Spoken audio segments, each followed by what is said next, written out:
الحمد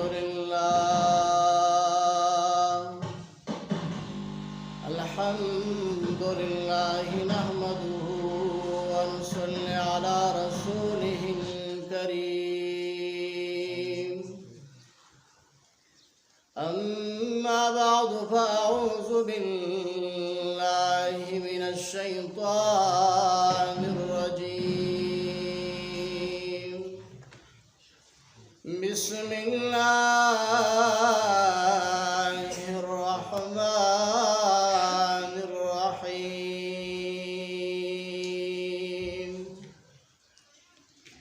ألف لام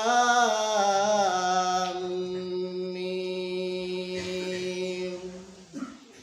ذلك الكتاب لا ريب فيه هدى للمتقين.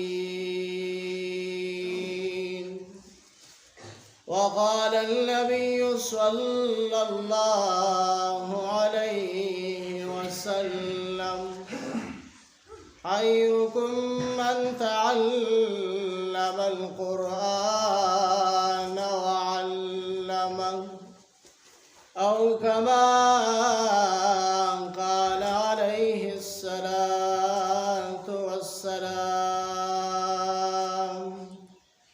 رضينا بالله ربا وبالإسلام دينا وبمحمد صلى الله عليه وسلم نبيا وبالإمام قرآنا وبالكعبة قبلا. دانا خاور کی د پنشینو گلزار شي، دانا خاور کی د پنشینو گلزار شي. تد خاورنا فدای گلزار نشوي. شپه ورځ ته د فیسبوک په فکر ناستې، شپه ورځ ته د فیسبوک په فکر ناستې. عجیبه ده خو تر اوسه په لار نشوې. نیا سبا کړه انابت ځان کې پیدا کا، نیت صفا کړه انابت ځان کې پیدا کړه. ډېر افسوس دی چې قرآن ته اوزګار نشوې. د ایمان او د یقین کتاب خدا دی، د ایمان او د یقین کتاب خدا دی. هر سوای خو په گفتار د قرآن نشوي. شرط رایشه په درسونو کې شامل شه، شرط رایشه په درسونو کې شامل شه. جرمانه می که بیا خو په لار نشوي. او اسی ژوند کړو بس تیرے سے بل سے، اسی ژوند کړو بس تیرے سے بل سے. نصیحت درته کوم خو په لار نشوي.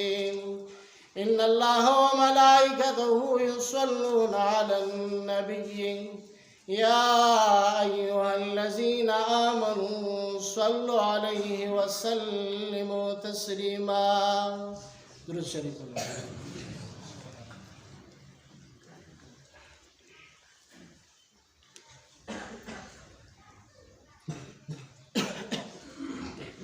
محترم مسلمانانو ورونو، او دلته د لرې ځای نه راغلو میلمنو، خصوصا زمان شیخ محترم شیخ القرآن والحدیث مولانا عطا الله رحمانی سے او دلته زموږ ناس علما خصوصا قائد محترم شیخ القرآن والحدیث مولانا محمد نسیم سے نورم ګڼ علما ناست دي دلته خبرې کول یو قسم لا دا زه بېادبي ګڼم خو چونکې زما خوږ او په ما ګران ورور مولانا عبدالمستعان صاحب الله دې دوی له دراز عمر ورکړي د روغ صحت سره هغوی د حکم تعمیل کوم چې هغوی ما ته وویل راشي یو څو خبرې وکړي نورې چې کمې مقصدي خبرې وي هغه زموږ قائد زموږ لیډر هغه تاسو ته وکړلې چې کمې بنیادي خبرې وي چې هغې باندې انسان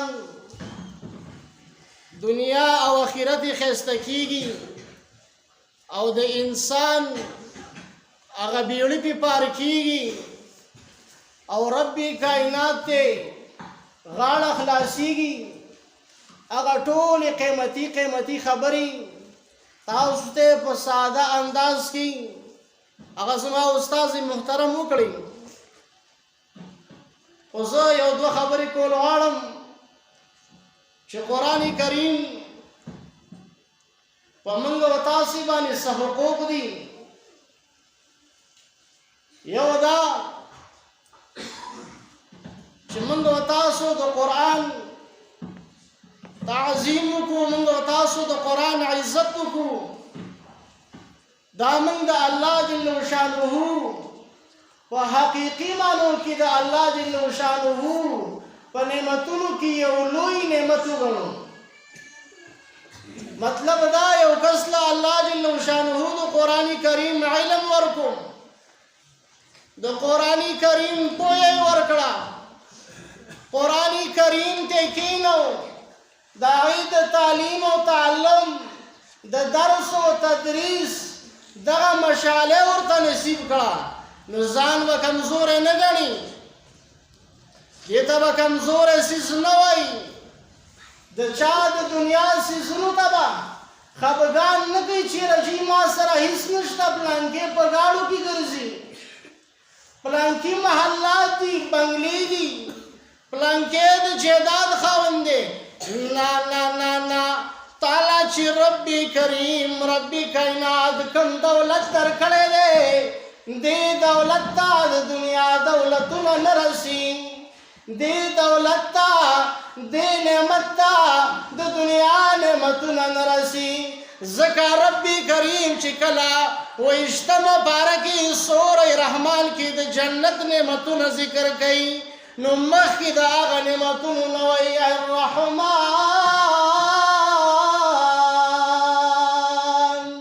علم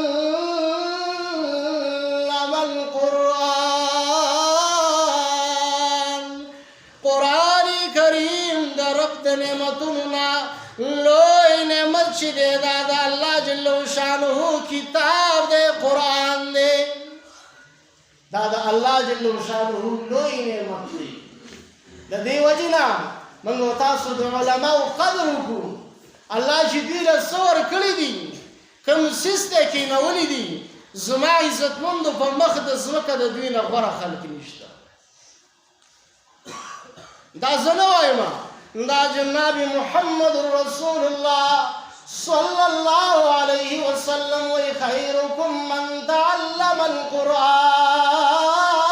وعلمه تاسو د ټولې دنیا انسانانو کې بهترین خلک غوره خلک اخم خلک کوم خلک دی هغه خلک دی چې قرآن زده کوي او قرآن بل ته ښایي حاجي ډاکټر یې نه دی یاد کړی پروفیسر یې نه دی یاد کړی لیکچرر یې نه دی یاد کړی د لوی لوی عهدو والا د لوی لوی جایداد خاوند یې نه دی یاد کړی قرآن زده کوونکی د قرآن ښودونکی دا یاد کړی نو زما عزتمندو موږ تاسو قرآن کریم له وخت ورکړو،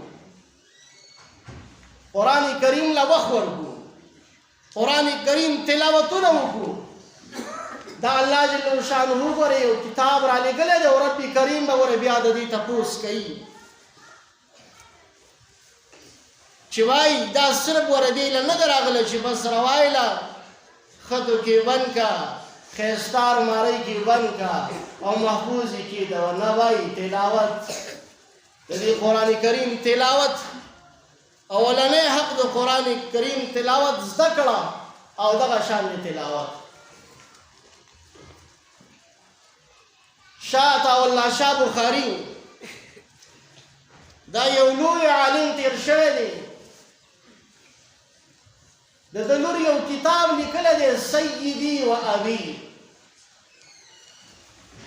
هغې کې د پلار خبرې مطلب د پلار محبوب مشغلې چې کوم کارونه هغه به هغه په مینه کول، د زړه نه به یې کول، کوم ورته پسند و خوښ ورته. نو خپل لوري کتاب لیکلی او دا خبرې کیسه یې راجمع کړي دي. هغه خبره کوي چې زما والد محترم شاه عطاالله شاه بخاري هغه به 2 غنټې قرآن کریم تلاوت، دا خو به صرف د ریډیو نه اورېدو، د سعودي عرب نه به تلاوت شایع کېدو او 2 غنټې هر سهار. دا وایي زما د والد محترم معمولو دا د هغه یو محبوبه مشعله وه، 2 غنټې به صرف د قرآن کریم تلاوت هغه د بل نه اورېدو. موږ تاسو سوچ وکړو که نه، موږ تاسو قرآن کریم څومره اورو، قرآن کریم ته څومره کښېنو، د قرآن کریم څومره تلاوت کوو. حالانکه حدیث پاک مبارک کې راځي نبی اکرم صلی الله علیه وسلم فرمایي د قرآن په هر یو حرف باندې تاسو ته څه کېږي؟ 10 نیکۍ میلاویږي. خو یاد ساته چې داسې تلاوت کې چې مونځ کې بیا خبره بدله ده. حضرت انس رضی الله تعالی عنہ وایي څوک چې مونځ کې قرآن کریم لولي الله جل شانه دله بیا په یو حرف باندې 100 نیکۍ ورکوي. کله دا مونځ کوي په ولاړه باندې کوي او قرآن کریم پکې لولي، دله الله جل شانه په یو حرف باندې 100 نیکۍ ورکوي. یو کس معذوره دی، عذر دی ورته، په ناسته باندې مونځ کوي قرآن کریم پکې لولي، دله الله جل شانه 50 نیکۍ ورکوي. او داسې چې انفرادي لولي الله جل شانه بیا 10 نیکۍ ورکوي. او زما عزتمندو قرآن کریم بیا صرف تلاوت نه چې قرآن زده شو بس صرف تلاوت نه وایي چې موږ تاسو قرآن کریم باندې بیا ځان پوه کړو.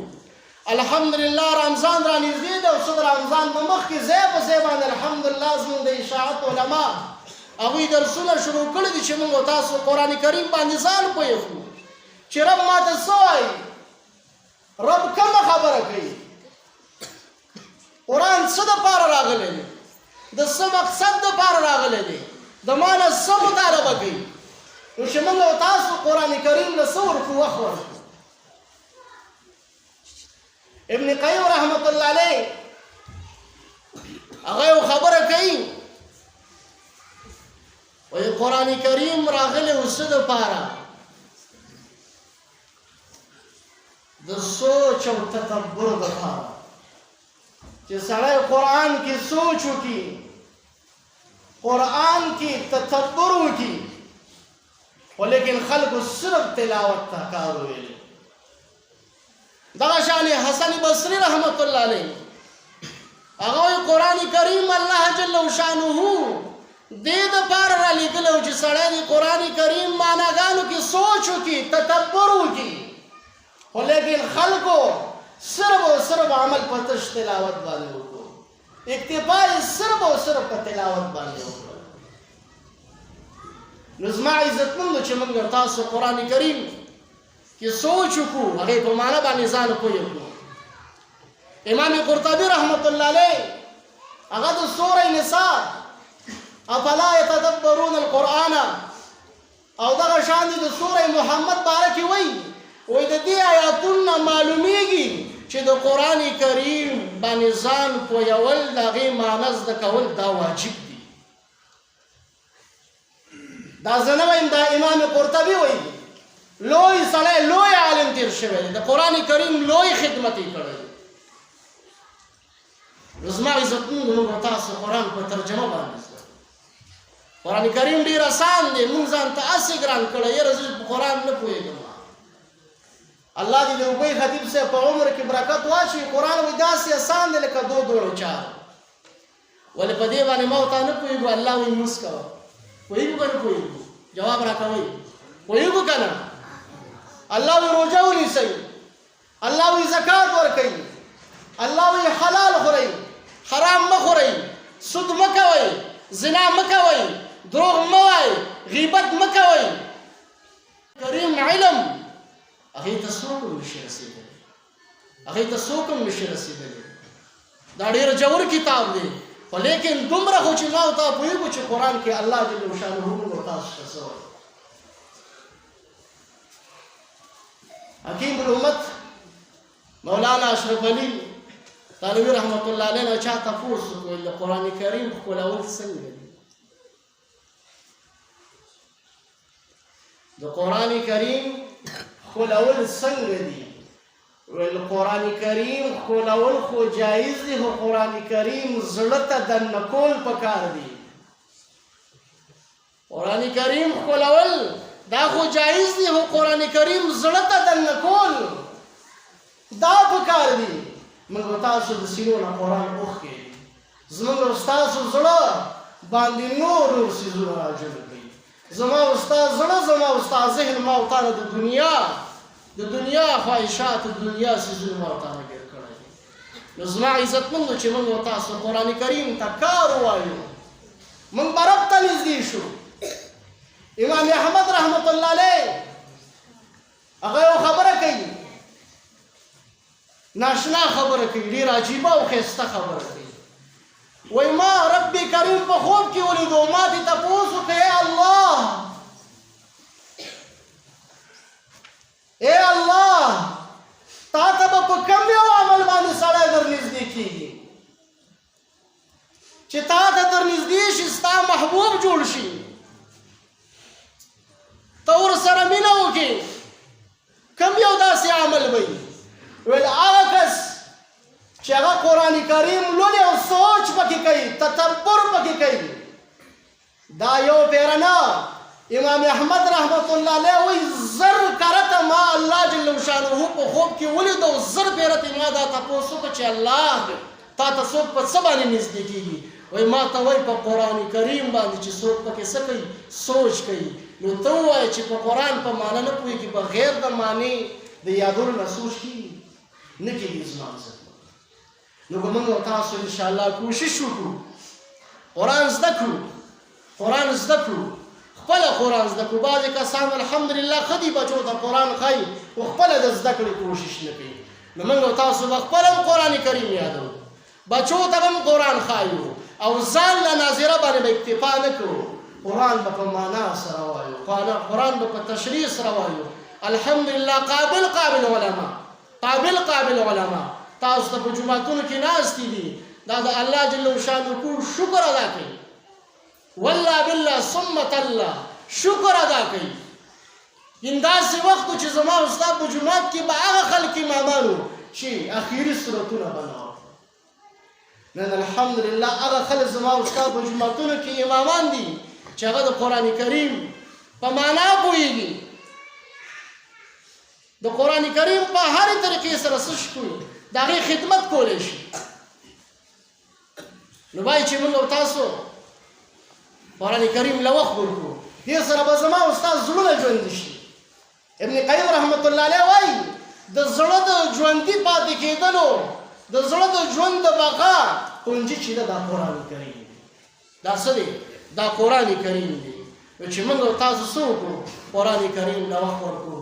ما اوس هم ټیم ډېر واخیستو، معذرت غواړم. علما ناست دي، انشاءالله بیانات به کېږي، خصوصا زموږ شیخ محترم شیخ القرآن والحدیث مولانا عطا الله رحماني صاحب ان شاء الله وی تفصیلی گفتگو کوي د خپل نډکې خبرې ښایسته فصیحې خبرې ان شاء الله موږ توجه سره کینو او دوی بیان واورو. الله جل شانه دې موږ له دې خبرو